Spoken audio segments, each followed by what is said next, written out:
Oi, pessoal. Bom, hoje eu venho trazer para vocês uma aula rapidinho que eu vou falar sobre rinite, que é uma das doenças, patologias mais acometidas na população.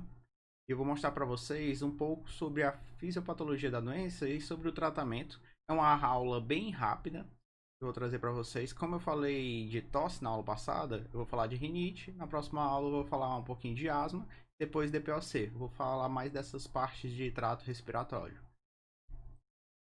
Enfim, o que seria uma rinite? Muitas pessoas falam, meu nariz está coçando, é rinite, sinusite. Muitas pessoas não sabem o que é uma, o que é outra. O que seria a rinite? A rinite, ela é a inflamação das mucosas da cavidade nasal, ou seja, uma inflamação da mucosa no seio nasal, na cavidade nasal. No seio, na verdade, nasal é no sinusite. A rinite ela vai ser nos rinos, ou seja, seios nasais, causado geralmente por alguma infecção viral ou por alguma reação alérgica. Bom, nessa aula eu vou falar mais da rinite alérgica, da parte de infecção viral eu não vou falar tanto, a mais importante seria mesmo a rinite alérgica, que é uma das mais conhecidas. Muitas pessoas às vezes têm essas rinites, às vezes quando mudança de clima ou até mesmo em alguns locais com poeira. E por que é causada essa rinite alérgica? Bom, normalmente ela é uma reação exagerada do corpo a alguma partícula que está no ar.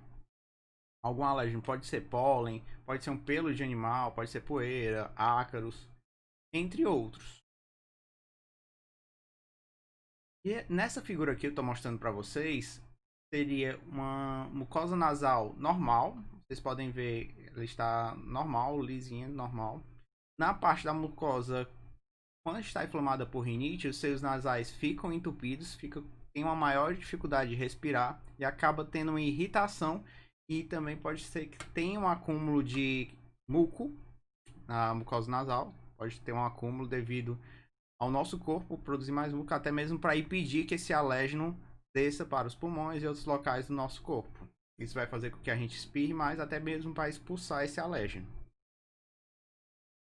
Lembrando, de rinite, muita gente confunde rinite com sinusite. Como eu falei para vocês, a sinusite ela é um pouquinho diferente da rinite, justamente porque a sinusite ela tá mais na cavidade dos seios nasais.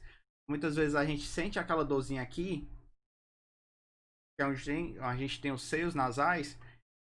Essa sim é a sinusite, que ela é um pouquinho diferente da rinite. Quando a gente sente aquela dor que às vezes daqui para cá, seus nasais estão entupidos, ou tá com secreção, tá com alguma inflamação devido a algum vírus ou bactéria nessa parte de seus nasais, ela já se chama sinusite, diferente da rinite que seria na mucosa nasal.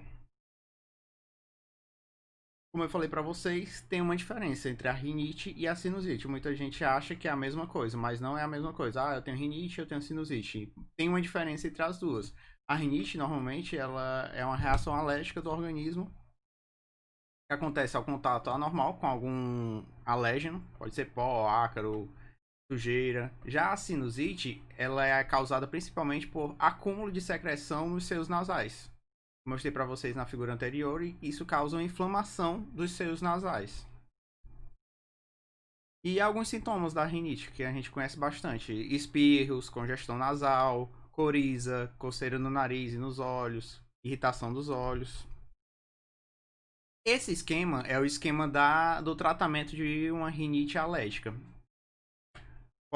Ser feita a higienização ambiental local, por exemplo, do quarto. Se a pessoa está tendo muita crise no quarto ou na casa, uma higienização já pode melhorar bastante a crise. Se não resolver, pode ser que seja indicado tratamentos como, por exemplo, antihistamínicos H1. Vocês podem rever na aula de antialérgicos que eu falei para vocês desses antihistamínicos. Pode ser passado também descongestionantes nasais, que eu vou falar para vocês mais na frente. Se vocês quiserem ver a parte de antihistamínicos, vocês podem ver a aula anterior de antialérgicos, é a aula 2, se eu não me engano. Se for moderada, também pode ser passado antihistamínicos, descongestionantes, até mesmo descongestionantes intranasais. Persistindo ainda esses sintomas, Pode ser que sejam prescritos também antihistamínicos, como eu falei para vocês, descongestionantes, e pode chegar até mesmo a ser indicado o uso de corticoide na parte de médio ou até mesmo no uso prolongado. Quando se está tendo persistência dos sintomas prolongada, pode ser que precise do corticoide, mas ele já é uma medida mais para frente, mais para rinites que estão persistindo por muito tempo. Enfim, como eu falei para vocês, no tratamento da rinite a gente tem três classes de medicamentos que são principalmente utilizados: os antialérgicos, os antihistamínicos. Como eu falei para vocês, vocês podem ver esses antihistamínicos, o mecanismo, como que eles causam a ação antialérgica na aula de antialérgico. Eu coloquei para vocês já aqui no canal. Entre os principais utilizados, a gente tem a loratadina, desloratadina, desclofeniramina, hidroxizina, acetilizina. Na aula de antihistamínico vocês podem ver porque alguns causam sono e outros não. Alguns corticoides, eu também já dei uma aula aqui para vocês de corticoides, que eu deixei aqui do canal também. Vocês podem ver também por qual o mecanismo de ação desses corticoides, por isso que a gente não vai entrar tanto a fundo nesses mecanismos. Nessa aula, estou mais trazendo os nomes, mas se vocês quiserem ver detalhes desses medicamentos, vocês podem ver nas aulas anteriores. Descongestionante, que nem precisa tanto eu falar do mecanismo de ação, mas eu posso citar rapidamente. A maioria deles vai descongestionar justamente ou desobstruindo ou até mesmo causando vasoconstrição. Isso vai fazer com que a gente tenha uma luz da parte do sistema respiratório maior, você tem uma maior facilidade de respirar. Ou seja, a maioria desses descongestionantes, como a fenilefina, ela é um alfa-1. Na fasolina também é um alfa-1, tem que ter bastante cuidado, que pode dar um ataque cardíaco, já que a gente tem receptor alfa-1 também no coração. A gente utilizando bastante quantidade pode causar taquicardia. Enfim, essa aula foi bem rápida. Seria mais uma revisão rápida de rinite para vocês, até para explicar um pouquinho o que seria a rinite.